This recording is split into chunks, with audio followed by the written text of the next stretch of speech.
দুদিন আগে প্রধান উপদেষ্টার প্রেস সচিব একটা প্রেস কনফারেন্স করে জানালেন যে প্রধান উপদেষ্টা নাকি বিভিন্ন আইন শৃঙ্খলা বাহিনীর সঙ্গে, আইন শৃঙ্খলা বাহিনীর যারা প্রতিনিধি আছেন তাদের সঙ্গে বসে বলেছেন ডিসেম্বরের মধ্যে সমস্ত নির্বাচনের প্রস্তুতি শেষ করতে হবে। প্রস্তুতির কথা বলেন, কিন্তু নির্বাচনটা কবে হবে সে সংক্রান্ত কোনো কথা কিন্তু ওখানে আমরা পেলাম না। এখন যদি নির্বাচন কবে হবে, আপনি কি ওনার এই বক্তব্য থেকে কোনো ধারণা পেয়েছেন যে নির্বাচন আসলে তাহলে কবে হতে যাচ্ছে? আমার ধারণা ওনারা তো সে রেফারেন্স দিয়েছেন, সেখানে বলা হয়েছে যে লন্ডন বৈঠকে যে আমরা কমিটমেন্ট যে এখানে ছিল যে ফেব্রুয়ারির প্রথমার্ধে রমজানের আগে যে নির্বাচন যাতে আমরা করে ফেলতে পারি, তো সেই লক্ষ্যে উনার এই ইনস্ট্রাকশনটা ছিল। এটা এই জন্যই যে লন্ডন বৈঠকের পর বিএনপির নেতাদের মধ্যে একটা হতাশাজনক সুর ছিল, ব্যাপার একটা অনিশ্চয়তার সুর ছিল। যেহেতু নির্বাচন ফেব্রুয়ারিতে করবে বলছে, কিন্তু তার আগে যে প্রস্তুতিগুলো, তার আগে যে একটার পর একটা কাজ করা, যেমন আমরা গত সপ্তাহে বলছিলাম যে প্রশিক্ষণ দেওয়া, তারপরে আপনার ভোটার তালিকা ঠিক করা, নির্বাচনী এলাকা নির্ধারণ করা, এই সবগুলো বিষয় নিয়ে যেহেতু এখনো কিছুই হচ্ছে না ইলেকশন কমিশনের সেদিক থেকে, সবচেয়ে বড় কথা হচ্ছে ইলেকশন কমিশনার প্রধান উপদেষ্টার সাথে দেখা করেছেন, সেই প্রেক্ষিতেও কোনো বড় ধরনের ঘোষণা আসে নাই। তাতে করে বিএনপি যে সন্দেহ ছিল সেই সন্দেহ দূর করার জন্যই এই বৈঠকটা ছিল বলে আমি মনে করি, এবং সেখান থেকে তাদেরকে নির্দেশনা দেওয়া হয়েছে ফেব্রুয়ারির মধ্যে যাতে প্রস্তুতি, আইন শৃঙ্খলা বাহিনীর যে প্রস্তুতি সেটা যাতে করে ফেলে। কিন্তু সেটা তো আইন শৃঙ্খলা বাহিনীকে করলে হবে না, এখন এখানে আরো নিয়োগ দেওয়ার কথা হয়েছে, প্রায় 1700 লোক নিয়োগ। 17,000 লোক নিয়োগ, তারপরে আবার কিছু নতুন নির্দেশনাও এসেছিল যে এটা অবশ্য চাপাই দিতে চাচ্ছেন না, বলছে 18 থেকে 32 জন্য আলাদা করে কোনো ভোট করা যায় কিনা, এই ধরনের কিছু ডিরেক্টিভ ওনার কাছ থেকে এসছে। এবং আর নির্বাচন কমিশন যেটা আরেকটা বলছে যে ইভিএম এ কোনো ভোট হবে না। তো সবকিছু মিলে আমার মনে হয় যে খুব হতাশজনক নয়, একটু আগানোর প্রস্তুতি আছে। কিন্তু যেটা নিয়ে আমরা বরাবরই শঙ্কা প্রকাশ করি সেটা হচ্ছে এই আইন শৃঙ্খলা বাহিনী কতটা প্রস্তুত, আসলে নিজেরা কতটা প্রস্তুত নির্বাচন করার জন্য। দ্বিতীয়তটা হচ্ছে যে সেনাবাহিনী একটা ডেডলাইন দিয়েছে যে তারা ডিসেম্বরের পরে থাকবে না, সেটা কি অবস্থা, সেটা কি এনশিওর করা যাবে যে না সরকার চাইলে তারা আরো থাকবে, এবং সেটাকে অনন্তকালের জন্য চাইবে কিনা, সেটা তো এখন সরকারের সাথে তাদের বোঝাপড়া। এখানে মাঝখানে আমি একটু আপনাকে একটা প্রশ্ন করি, সেনাবাহিনী বলছেন তারা ডিসেম্বরের পরে আর থাকবেন না, তারা তো তাহলে এখন আছেন, সেনাবাহিনী যে আছেন এটা আপনি টের পান? সেনাবাহিনী যে আছে এখন টের পাই, কিছুটা পাই, কিছুটা না থাকলে তো আমরা ঘরেও থাকতে পারতাম না।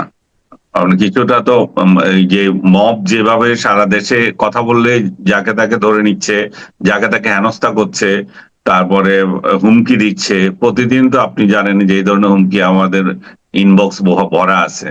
এখন এই সমস্ত লোকগুলোকে আমরা দিচ্ছিও বিভিন্ন জায়গায়, এদেরকে প্রতিরোধের ব্যবস্থাও করা হচ্ছে।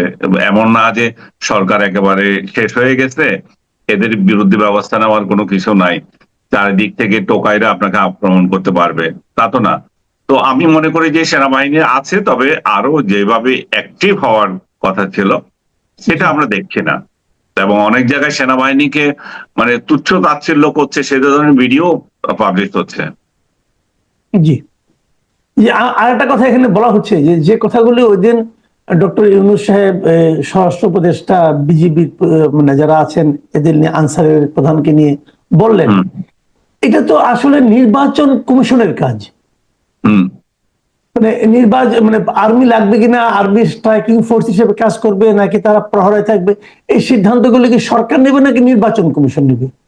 আমি যতটুকু জানি এটা নির্বাচন কমিশনের নেওয়ার কথা। নির্বাচন না, আপনি ঠিকই বলছেন, নির্বাচন কমিশন তার রিকোয়ারমেন্ট জানাবে, সরকার ব্যবস্থা নেবে। কিন্তু এখন যেহেতু এমন একটা পরিস্থিতি তৈরি হয়েছে, সরকার আর নির্বাচন কমিশনের মধ্যে তো কোনো পার্থক্য এখানে খুব মানে মানে সরকার ছাড়া তো নির্বাচন কমিশন না, নির্বাচন কমিশন তো আর তাদের নিজস্ব জনবল নাই যে এগুলো কন্ডাক্ট করার জন্য সরকারের সহযোগিতা নিয়ে করবে। তো এই ধরনের আলোচনা এমন কোনো দোষের কিছু আমি দেখি না, এখানে হতে পারে। আচ্ছা, আরেকটা বিষয়, এটা তো একটা পলিটিক্যাল বিষয়গুলো, আমরা রাজনীতি নিয়ে কথা বলতে ভালোবাসি, আমাদের এই দেশের সাধারণ মানুষও রাজনীতি নিয়ে কথা বলতে ভালোবাসেন, এই জন্য এই কারণগুলি বললাম। কিন্তু আমাদের যারা ব্যবসায়ী আছেন তাদের মধ্যে গত কয়েকদিন ধরে কিন্তু একটা বিশাল আতঙ্ক বিরাজ করছে। এবং সে আতঙ্কটা হলো যে ট্রাম্পের আরোপিত যে পাল্টা শুল্ক, সেটা আমাদের প্রতিনিধিরা ওখানে গেলেন, যে অনেকদিন মিটিং টিটিং করলেন, কিন্তু ফল তো অশ্বডিম্ব। এবং আমি যদি গার্মেন্টের কথা বলি, পোশাক শিল্পে তো আমাদের প্রধান প্রতিদ্বন্দ্বী হলো ভিয়েতনাম। তো ভিয়েতনাম কি পেলো, আমরা কি পেলাম? এবং এই অসম প্রতিযোগিতার মুখে যে আমরা পড়ে গেলাম, এখান থেকে কি আমাদের সামনের দিনগুলি ব্যবসা বাণিজ্যের, এবং এখান থেকে তো পোশাক শিল্প থেকে তো আমরা আমেরিকা থেকেই প্রায় বোধ করি $8 বিলিয়ন আমরা ওখানে রপ্তানি করি। তো এটার কি অবস্থা দাঁড়াবে? এবং আপনার নিশ্চয়ই ব্যবসায়িক বন্ধু বান্ধব যারা আছেন তারা কি বলছেন আপনাকে?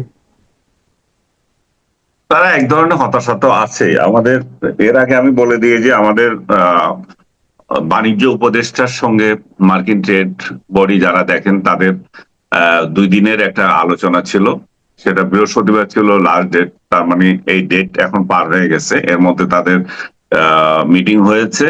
সেই মিটিং এর ফলাফল আমি যেটা দেখলাম আজকে সকালে, সেখানে আমাদের আশাবাদী হওয়ার মতো কিছু নাই।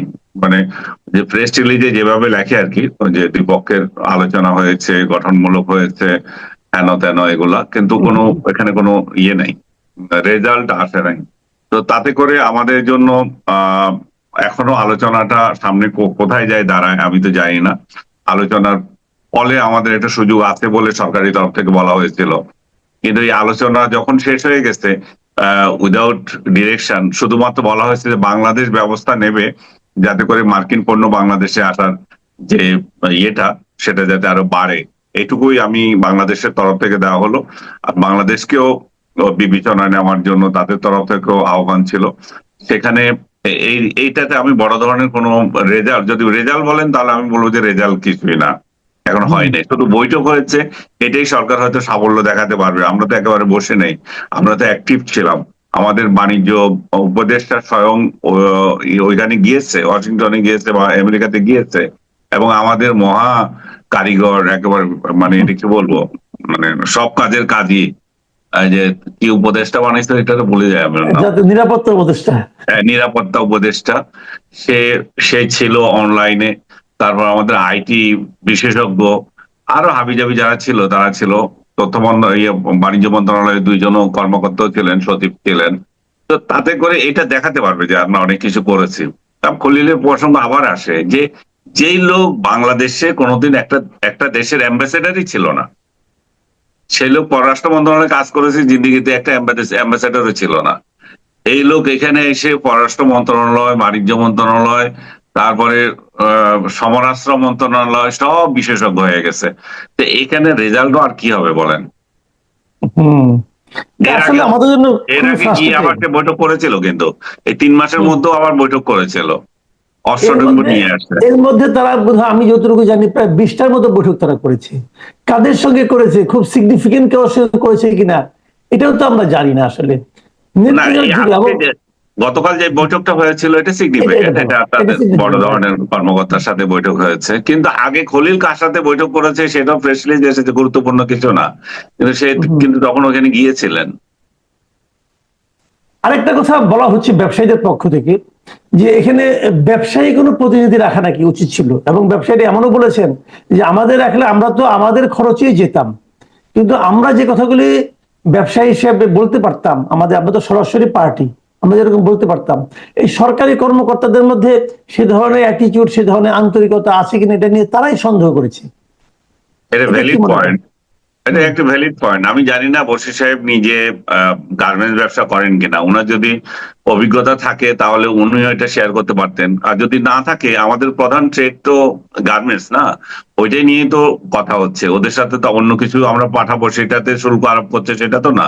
আমাদের মেইন জিনিস যেটা, তাহলে সেই খাতের লোক নিয়ে যাওয়া উচিত ছিল।